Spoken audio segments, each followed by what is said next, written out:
So picture this: diplomatic space station Concordia, 300 levels of bureaucratic tedium floating in the void, hosting the annual Galactic Trade Summit. You know the type. Boring speeches, terrible buffet food, and enough political posturing to make your eyes roll right out of your head. Ambassador Krieg, this 6-foot-tall mantis situation in a fancy robe, was mid-sentence about tariff regulations when every screen in the conference hall flashed red. Attention all personnel, this is not a drill, Code Apex. Repeat, Code Apex. A Vorkan hunting beast has breached containment in Cargo Bay 7. Now, if you're wondering why everyone immediately lost their minds, let me paint you a picture. The conference hall, which had about 200 delegates from 40 different species, emptied in approximately 4 seconds flat, and I mean emptied. Chairs overturned, documents flying everywhere, Ambassador Krieg literally shedding his fancy robe because apparently, when you're running for your life, fashion is negotiable. Commander Eula, who looked like someone crossed an eagle with a really angry gym teacher, slammed her wing claw on the emergency console. Seal all blast doors between sectors 12 through 18. Evacuate civilians to the core levels. Someone get me a visual on that thing right now. Commander, squeaked one of her junior officers, a small purple blob that was honestly just vibing in a hovering platform. Should we not simply space the cargo bay? And violate 73 different galactic preservation laws? The Vorkans will declare war. Better than being declared lunch, Krieg wheezed, antenna twitching with pure terror. Commander Eula pulled up the security footage on the main screen. And let me tell you, the collective gasp from everyone huddled in the command center could have sucked all the oxygen out of the room. There it was, the Vorkan hunting beast. Moving through the corridor with what the aliens considered terrifying predatory grace. 4 legs, covered in mottled fur that shifted between gray and brown, pointed ears swiveling to catch every sound, and a long snout filled with what Krieg immediately started calling death daggers. 17 species have gone extinct because of these creatures, Krieg announced. Because apparently in a crisis, this guy turns into a walking Wikipedia of nightmare fuel. 17. They can track prey across entire continents. Their bite force can crush titanium alloy. And those eyes? He shuddered, all 6 of his limbs trembling. Those cold, calculating, soulless eyes. They show no mercy, no remorse, only hunger. I heard, chimed in Lieutenant Vex, a reptilian officer with way too many teeth of his own, that a pack of them once laid siege to a fortified mining colony on Tarkus 9. 2,000 colonists. The beasts waited outside for 6 weeks. 6 weeks. Just waiting, hunting. When rescue finally arrived, the colonists had gone mad from the psychological warfare. That is incorrect, said Krieg, adjusting his glasses with one spindly limb. The colony fell in 4 weeks, and it was not a pack. It was 3 of them. 3. Commander Eula's feathers were literally standing on end, which I'm pretty sure is the bird alien equivalent of sweating bullets. Where is it now? The security tech, another blob creature but this one more greenish, manipulated the console with its pseudopods. It is heading toward the central hub, currently passing through Corridor 94. What's in the central hub right now? Eula demanded. The tech checked, went very still. Commander, the civilian cafeteria is in the central hub. It is lunch hour. You could have heard a pin drop.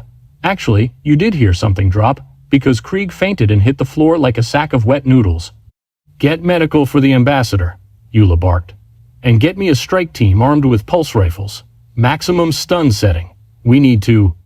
Commander? The security feed switched to the cafeteria camera. And there, frozen in various states of panic, were about 30 civilians. Merchants, translators, low-level functionaries who just wanted a sandwich and maybe some of those purple chips everyone kept talking about. And there, at the entrance, ears forward and body in what every single alien recognized as a hunting crouch, was the Vorkan beast, a crystalline delegate who looked like a living chandelier, started making a high-pitched keening sound. A furry creature that might have been from the Nebula colonies was frantically trying to climb into a trash compactor.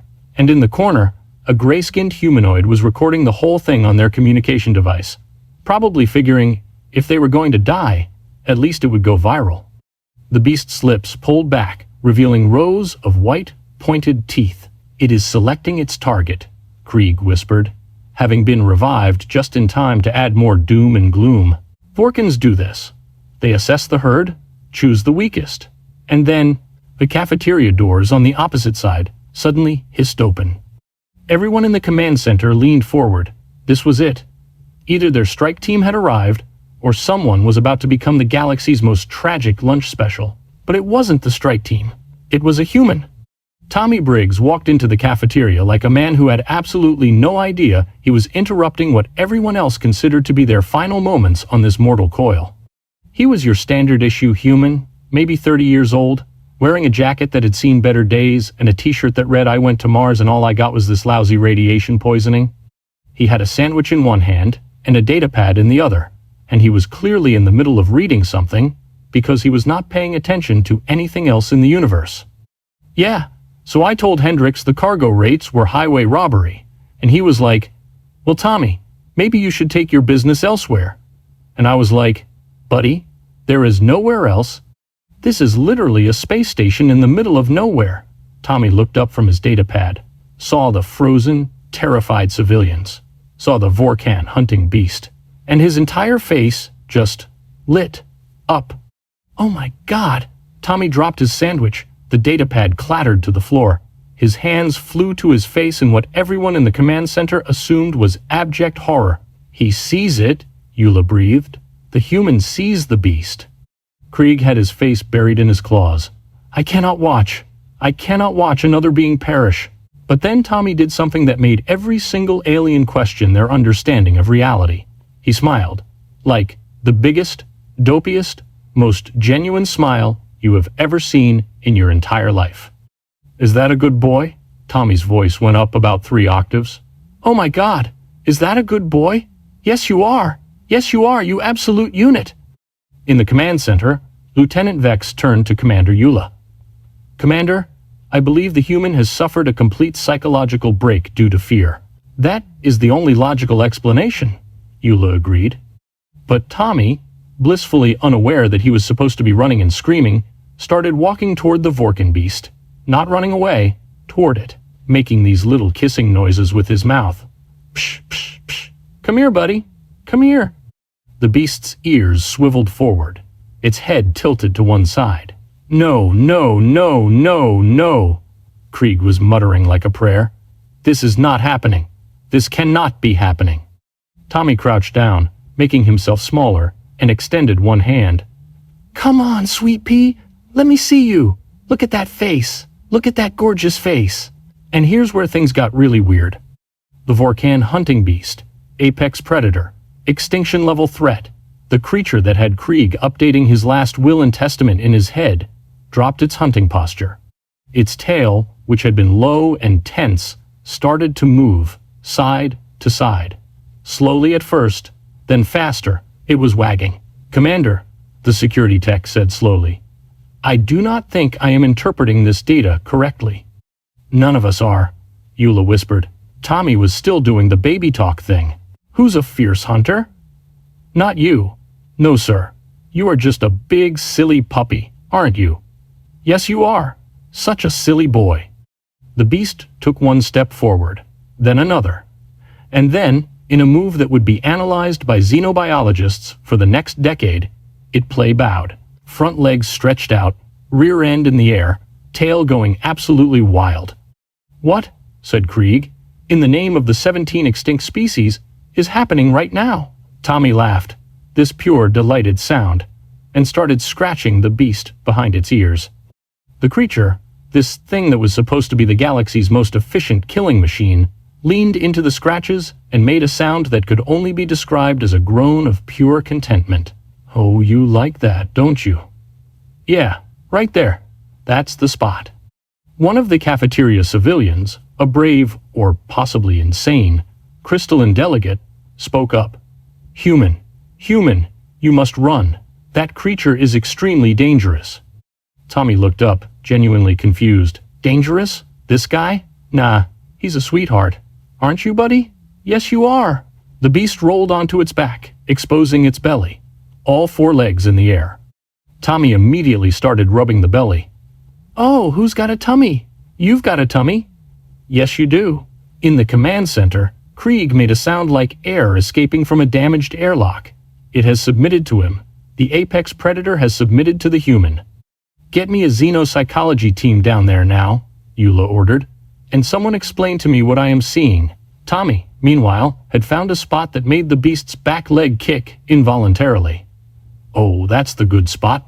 That's the spot right there. Human. Another civilian, braver than the rest.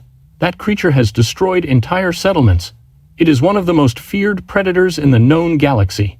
Tommy stopped mid-belly rub and looked up. This guy? Really? He looked back at the beast, which was now panting happily, tongue lolling out of its mouth. Buddy, they think you're scary. Can you believe that? They think you're scary. The tail wagged harder. Does anyone have a tennis ball? Tommy called out to the frozen crowd. Or like a rope toy? This good boy needs enrichment. Krieg, watching all of this on the screen, turned to Commander Eula with hollow eyes. Commander, I wish to formally request a transfer. To anywhere, preferably somewhere humans are not allowed. Request denied, Eula said faintly. I need you here to help me understand what is happening. What is happening, Commander, is that everything I thought I knew about predator species is wrong. That is what is happening. Down in the cafeteria, Tommy had produced something from his pocket, a piece of jerky. Want a treat? Want a treat, boy? The Vorkan beast sat, actually sat, like it had been trained. Tommy tossed the jerky. The beast caught it mid-air, chomped it down, and looked at Tommy with what could only be described as adoration. Good boy, such a good boy. Who's the best hunter in the galaxy? Not you. You're too busy being adorable. The crystalline delegate from before spoke again, voice shaking. Human, I must ask. On your planet, do you not have apex predators? Tommy stood up, wiping his hands on his pants. The beast immediately pressed against his leg. Oh sure, we've got tons.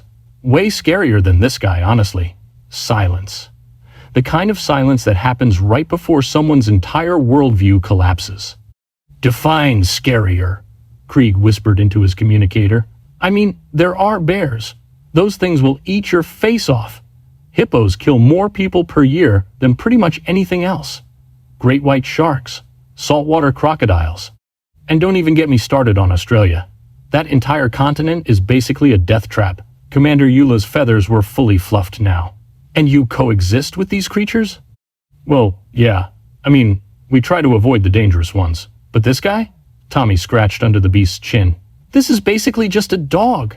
A dog, Krieg repeated flatly. Yeah, you know, dog. Man's best friend. We've had them for like 15,000 years or something. Maybe longer. Scientists keep finding older evidence. You have had these creatures for 15,000 years. Well, we domesticated them. They used to be wolves, way scarier. But we bred them to be nice and loyal and good at helping us hunt and herd and guard and also just be cute companions. The silence that followed this statement was the kind of silence usually reserved for the moment before a supernova. Tommy, oblivious, was now playing tug-of-war with the Vorkan beast using his belt. Commander Eula's voice crackled through the cafeteria speakers, and let me tell you, she sounded like someone who had just watched their entire understanding of the universe get flushed down a cosmic toilet. Human Tommy Briggs. This is Commander Eula. Please step away from the Vorkan hunting beast immediately. Tommy looked up at the ceiling, squinting at the speaker. Oh hey, Commander, what's up? Listen, I think there's been a mistake with the cargo manifest, because this guy definitely doesn't belong in a cage. Look at him. He's a sweetheart. The beast, right on cue, licked Tommy's face with a tongue that was approximately the size of a dinner plate. Tommy laughed and wiped the slobber off. Okay, buddy. Boundaries. We're working on boundaries. Human? And Eula's voice had that tight quality that suggested she was gripping her console hard enough to leave claw marks. That creature is classified as an apex predator. It has been responsible for multiple civilian casualties across 7 star systems. Really? Tommy looked at the beast, which was now sitting and leaning against his leg hard enough that he had to brace himself to stay upright. This guy? Are we talking about the same animal? Because this is just a big dopey boy who needs pets and probably a walk. Krieg's voice came through next, and he sounded like he was about 3 seconds from a complete nervous breakdown. Human Tommy Briggs, perhaps you are not understanding the severity of the situation due to translation errors. Allow me to be extremely clear. That creature, the one you are currently scratching behind the ears, has killed sentient beings, multiple sentient beings, with those very teeth you are currently calling cute, okay? First of all, Tommy held up one finger, these are not cute teeth. These are handsome teeth. Look at these chompers. Magnificent. And second, I'm sure there's been some kind of misunderstanding. Because from what I'm seeing, this is a good boy who probably got scared and defensive. Right, buddy? You were just scared? The beast made a sound that was half whine, half groan, and somehow managed to look guilty. See? He's sorry. Aren't you sorry? Yes, you are. One of the civilians, a furry creature that had been trying to become one with the wall, found their voice. Human, I was on Tarkus 9. I saw what these creatures did. They hunted us for weeks. Weeks. The psychological trauma alone. Oh man, that's awful, Tommy said. And he actually did sound sympathetic. But like, were you maybe near a den? Or their territory? Because most predators don't just attack for no reason. They're usually protecting something, or they're hungry, or they feel threatened. We had established a mining colony, the furry civilian said defensively. On their planet? Well, yes, but we had the proper permits from the Galactic. Okay, but did anyone ask them? Tommy gestured to the beast. I mean, I'm not trying to be a jerk here, but imagine if aliens just showed up on Earth and started strip mining Montana. We'd be pretty upset too. Krieg made a choking sound. Are you suggesting that the Vorkan hunting beasts were the victims? I'm saying maybe there's two sides to every story. Tommy had found a spot behind the beast's ears that made its back leg thump against the floor. Also, I'm just gonna say it. This guy has been nothing but friendly since I walked in here. So either I'm the luckiest human alive, or maybe you've all been misreading the situation. Commander Eula's voice came back, and now she sounded less angry and more desperately confused. Human Tommy Briggs, explain to me how you are doing this. What training do you have? What special pheromones are you emitting? What technology are you using? I'm just being nice to a dog, Commander. It is not a dog. It is a Vorkan hunting beast. I mean, same difference, really. The crystalline delegate who had been brave enough to talk earlier spoke up again. Human, you keep using this word. Dog. You said you have domesticated them. But surely you mean small, harmless creatures? For companionship? Tommy pulled out his communication device. Oh man, you guys are gonna love this. Okay, let me show you some pictures of my dog back home. He swiped through his photo gallery. This is Duke. He's a Rottweiler. He held up the screen. The image showed a massive black and tan dog with a head the size of a basketball and jaws that could clearly crush bone. Several aliens made distressed noises. Beautiful, right? 130 pounds of pure muscle and loyalty. Best dog I ever had. He sleeps in my bed. It sleeps in your bed, Krieg repeated in a hollow voice. The creature that could clearly kill you in your sleep. Sleeps in your bed. Well, yeah, he gets cold. Also, he's a cuddler. Tommy kept swiping. Oh, here's my sister's dog. That's a German Shepherd. They use those for police work and military operations. Super smart. Can take down a full-grown human if they're trained for it. Swipe. This is my neighbor's husky. Those are descended from wolves. Like, pretty recently in evolutionary terms. Swipe. Oh, and this is my aunt's Chihuahua. Don't let the size fool you. That thing is pure rage in a tiny package. Bit me twice last Christmas. The cafeteria had gone completely silent, except for the sound of the Vorkan beast's tail thumping against the floor. Lieutenant Vex's voice came through the comms, shaky. Human? You are telling us that your species voluntarily shares living spaces with multiple subspecies of apex predators? I mean, they're not really apex predators anymore. We bred most of the danger out of them. Mostly. Some breeds are still pretty intense. My buddy has a Belgian Malinois that could absolutely wreck you if it wanted to. But it doesn't want to, because it's a good dog. You bred the danger out, Eula said slowly. You took apex predators and genetically modified them over thousands of years to be companions. And also, to help us hunt other apex predators, yeah, and to guard our homes and to herd our livestock, and to find people in avalanches, and to guide people who can't see, and to detect bombs and drugs, and to provide emotional support. Dogs are super versatile. Krieg was now sitting on the floor of the command center, all 6 limbs splayed out. I need a moment. I need several moments. I need to rethink my entire life. Tommy, meanwhile, had gotten the beast to roll over again. Who wants more belly rubs? You do! You do! A small purple alien, who had been hiding under one of the cafeteria tables, slowly emerged.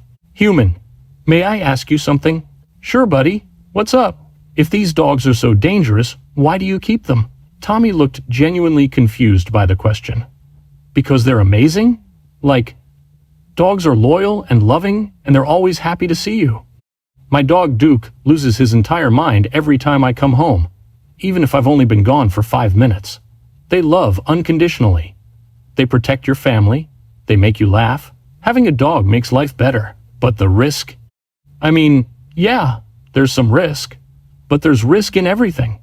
You just have to respect the animal and train them properly and treat them well. Dogs aren't randomly violent. They're actually pretty predictable once you understand them. The Vorkan beast had now completely rolled onto its side, eyes half closed in contentment as Tommy rubbed its belly. Commander Eula's voice came through one more time. Human Tommy Briggs, I am sending a xenobiology team to your location. Do not move. Do not stop doing whatever it is you are doing. We need to document this. Cool, no problem. Hey, does anyone actually have a tennis ball though? Because this guy has energy and I feel like he needs to run around a bit. Do you guys have a cargo bay or something we could use? Maybe cargo bay 7, since that's apparently where he came from? Absolutely not, Eula said quickly. You will remain exactly where you are. Okay, but just so you know, if he doesn't get proper exercise, he's gonna get destructive. Trust me, I learned that lesson the hard way when Duke ate my couch. Krieg's voice, small and defeated. The apex predator ate your furniture because it was bored. Well, yeah. That's like dog ownership 101, man. There was a long pause, and then Krieg said something that everyone would remember for years to come. I would like to update my previous assessment of humans. We are not dealing with a species that has conquered apex predators. We are dealing with a species that makes apex predators into furniture-eating roommates, and they consider this normal. Tommy grinned. I mean, when you put it that way, it does sound pretty weird. The xenobiology team arrived about 10 minutes later, which was impressive considering half of them looked like they had just been woken up from a nap, and the other half looked like they were desperately wishing they had stayed in bed. Leading the team was Dr. Kenna, a tall, willowy alien with too many eyes and a tablet clutched in her manipulator appendages like it was the only thing keeping her sane. Human Tommy Briggs, she said, voice calm but with an undercurrent of barely controlled panic. I am Dr. Kenna, head of xenobiology. I need you to very carefully explain to me what you are doing and how you are doing it. Tommy looked up from where he was now playing tug of war with the Vorkan beast using someone's abandoned jacket. Oh hey, Doc, I'm just hanging out with this good boy. His name is Rookie now, by the way. I decided. You named it. Well, yeah, he needs a name. You can't just call him the Vorkan hunting beast. That's so impersonal. Rookie, apparently thrilled with his new name, dropped the jacket and headbutted Tommy's chest hard enough to make him stagger backward. Oof. Easy, buddy. You're a big guy. Gotta be gentle. Dr. Kenna's multiple eyes blinked in a cascading pattern that suggested she was processing information at maximum capacity. Human Tommy Briggs, you referred earlier to these creatures as dogs. And you mentioned that your species has been domesticating them for 15,000 years.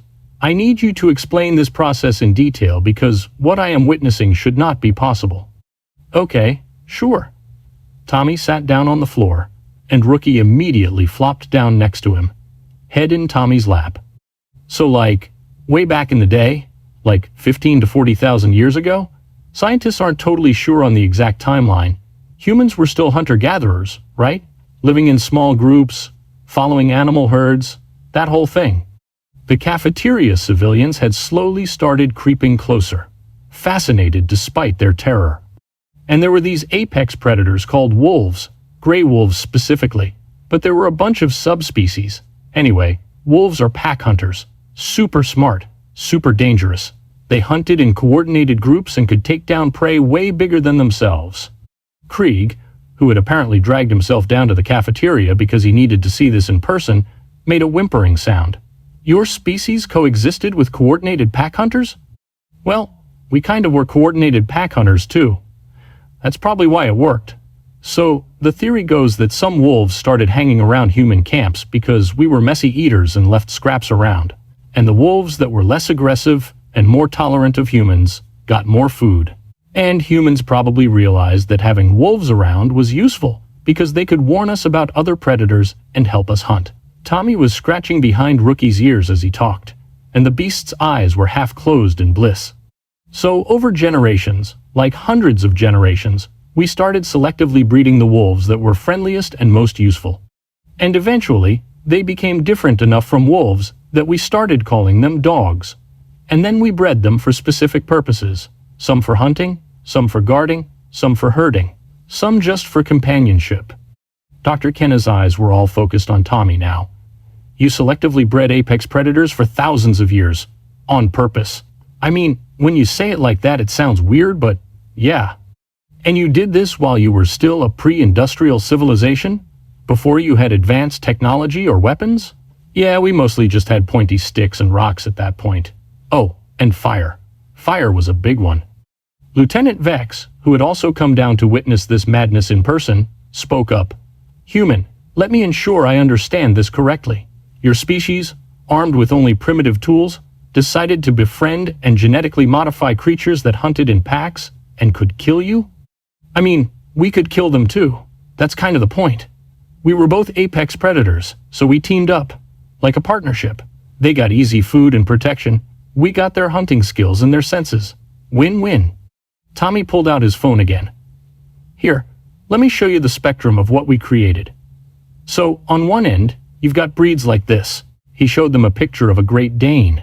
That's a Great Dane. They can be like 34 inches tall at the shoulder and weigh almost 200 pounds. Absolute units. Multiple aliens recoiled from the image. And then you've got breeds like this. Picture of a Tibetan Mastiff. Those were bred to guard against wolves and leopards in the Himalayas. That's basically a bear in dog form. They can weigh over 150 pounds, and their bite force is insane. Why, Krieg whispered, would you need a dog to protect you from wolves when dogs came from wolves? Because wild wolves are different from dogs. We domesticated some wolves, but there were still plenty of wild ones around. Also, leopards. And bears. And honestly, humans fight each other a lot too, so guard dogs were useful for that. Dr. Kenna was scribbling notes so fast her appendages were blurring. Continue. So then you've got working breeds, like this. Picture of a border collie. These are probably the smartest dogs. They can learn hundreds of commands, and they're used to herd sheep. They basically stare at sheep really intensely, and the sheep do what they want. Psychological warfare against livestock, Lieutenant Vex muttered. Of course. Here's a bloodhound, Tommy swiped. These guys can track a scent over 130 miles and can pick up trails that are over 300 hours old. We use them for search and rescue, and for tracking criminals. You use apex predators as law enforcement, Commander Eula said flatly. She had also apparently come down to the cafeteria, because this situation had gone so far beyond normal that she needed to see it herself. I mean, they're not doing the arresting, they just find people. But yeah, basically, swipe. These are pit bulls. They get a bad reputation, but they're actually total sweethearts if you raise them right. Super loyal. They used to be called nanny dogs because they were so good with kids. Several aliens made distressed noises at the idea of children being guarded by something with jaws that could clearly crush bone.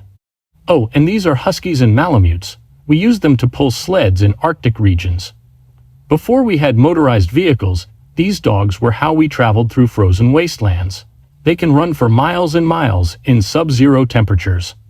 Tommy kept swiping through his gallery, each picture causing more alarm. Dobermans, Rottweilers, German Shepherds, Belgian Malinois, Akitas, Kangals, each one looking more formidable than the last. And then, Tommy said with a grin, just to show you the range, we've also got breeds like this. Picture of a Pomeranian wearing a tutu. That's a Pomeranian. Weighs like 7 pounds. basically a living cotton ball, but they think they're just as tough as a Rottweiler. You bred them to be smaller? Dr. Kenna asked. Way smaller. We've got dogs that weigh 3 pounds. 3. You could carry them in your pocket. We bred some dogs to be tiny, just because we thought it was cute. Krieg was now sitting on the floor again. You took apex predators and made them into pocket-sized accessories. I mean, Chihuahuas are descendants of ancient Mexican breeds that were around for thousands of years. So, it's not like we did it overnight. But yeah, essentially. Commander Eula's feathers were doing this thing where they kept fluffing up and then smoothing down, like her body couldn't decide if it was supposed to be terrified or impressed. Human Tommy Briggs. How many of these dog breeds exist? Oh man. Like 300 to 400 recognized breeds, depending on which kennel club you ask, and probably more if you count mixed breeds and regional variations. Silence. The kind of silence that happens when someone's brain just completely gives up on processing information. You created 300 to 400 variations of an apex predator, Eula said slowly, and you keep them in your homes, on purpose, for fun, and for work, and for emotional support, and because they're great companions. But yeah, basically for fun. And these creatures, Dr. Kenna was still taking notes, her appendages moving frantically, they are loyal to you? They do not attempt to overthrow you or establish their own dominance? I mean, some breeds are more stubborn than others, and you have to establish yourself as the pack leader when they're puppies. But overall, nah. Dogs are loyal to a fault. There are stories of dogs staying by their owners' graves for years, or walking hundreds of miles to find their family, or protecting kids from danger even if it means sacrificing themselves. Tommy looked down at Rookie, who was now fully asleep in his lap, snoring softly. Dogs don't betray you. That's kind of their whole thing. They're hardwired for loyalty. We bred them that way. Lieutenant Vex spoke up, voice shaking slightly. Human. You mentioned earlier that these dogs are not even your planet's scariest animals. Please elaborate. Oh man, okay. So bears. We've got 8 species of bears. Polar bears can weigh over 1,000 pounds and hunt seals on Arctic ice. Grizzly bears can run 35 miles per hour and have been known to flip over cars. And then there's brown bears, which can kill a moose with one swipe. The aliens were starting to look physically ill. Hippos. Those kill about 500 people per year in Africa. They're territorial, aggressive, and they can bite a crocodile in half. Speaking of crocodiles, saltwater crocodiles can grow to 20 feet long and have the strongest bite force of any living animal.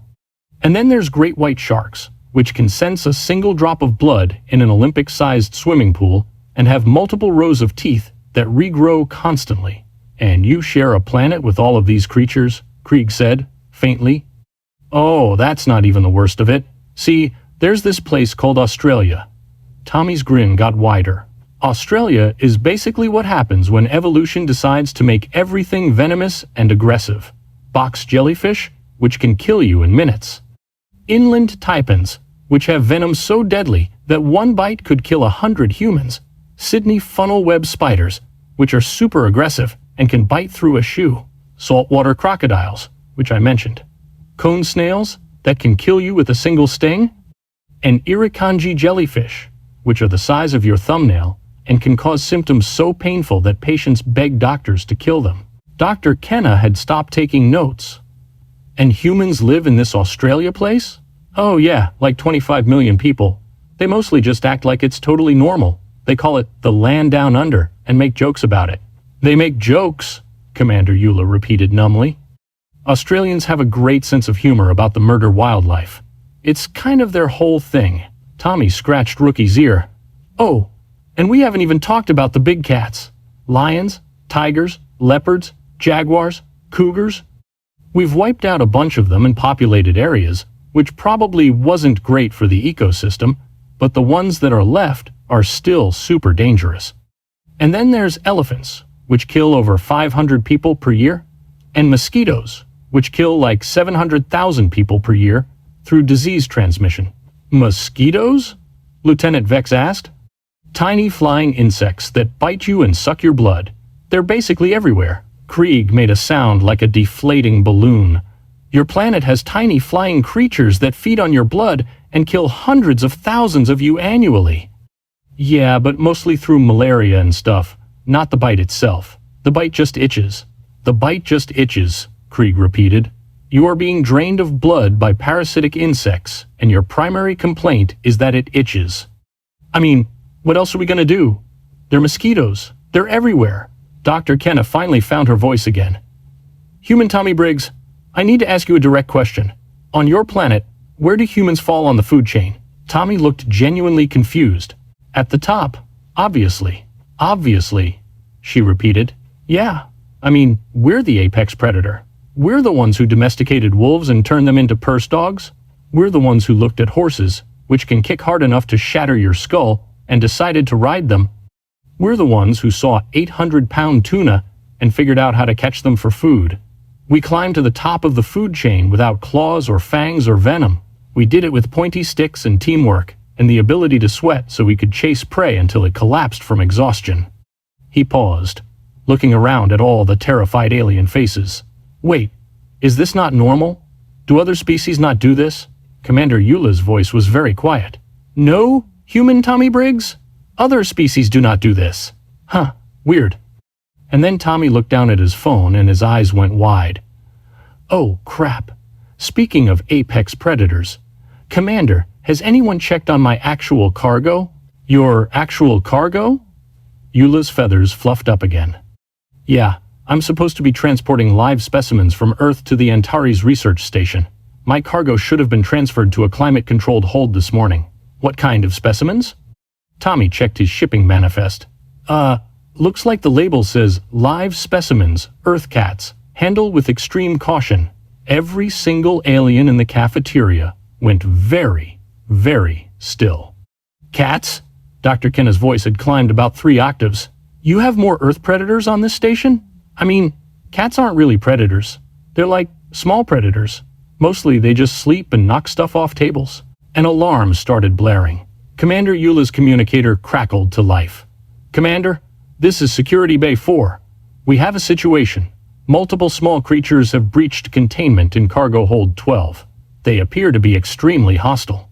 Hostile? Tommy perked up. Are they hissing? They're probably just stressed from the trip. Cats don't like travel. They are climbing the walls. The security officer reported, panic creeping into their voice. One of them has claimed the ventilation system as territory. Another is staring at me and I feel like it is planning my demise. Tommy stood up, carefully moving Rookie's head off his lap. The Vorkin beast immediately woke up and stood with him. Yeah, okay, that tracks. I should probably go handle that.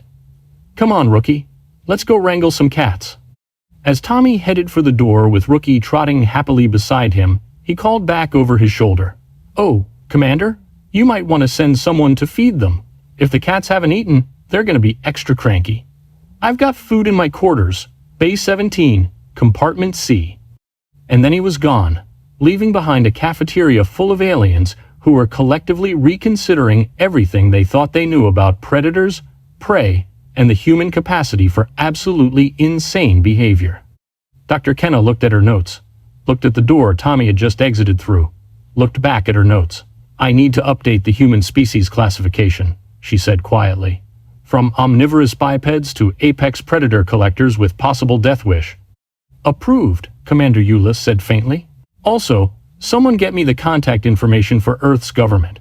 I need to ask them what else humans consider normal that the rest of the galaxy should know about. Krieg was still sitting on the floor. I am never going to Earth. Never. Not even if they offer me twice my salary. Not even if they offer me a diplomatic promotion. That planet is clearly a death world, and the humans are either the bravest species in the galaxy or the most insane. Why not both? Lieutenant Vex suggested. Both is worse, Krieg whispered. Both is so much worse. 20 minutes later, Tommy strolled back through the command center with Rookie at his heel and 3 cats draped across his shoulders like the world's most judgmental scarf. So good news, I got the cats. Bad news, one of them already claimed your captain's chair, and I'm pretty sure if you try to move her, she'll end your bloodline. Commander Eula stared at the orange tabby that was now sitting in her command chair, licking its paw with complete disregard for military protocol. Human Tommy Briggs, she said carefully. You may keep the Vorkin beast. Awesome. Thanks, Commander. Tommy scratched Rookie behind the ears. Hear that, buddy? You're coming home with me. Rookie's tail wagged so hard his entire back half was wiggling. Oh, one question though, Tommy added. You guys wouldn't happen to know where I can pick up some Earth hamsters, would you? My manifest says I'm supposed to deliver those too, but they escaped during loading, and I have no idea where they went. Every screen in the command center suddenly lit up with security alerts from the lower decks. Tommy checked his data pad. Huh, never mind. Looks like they found the food storage.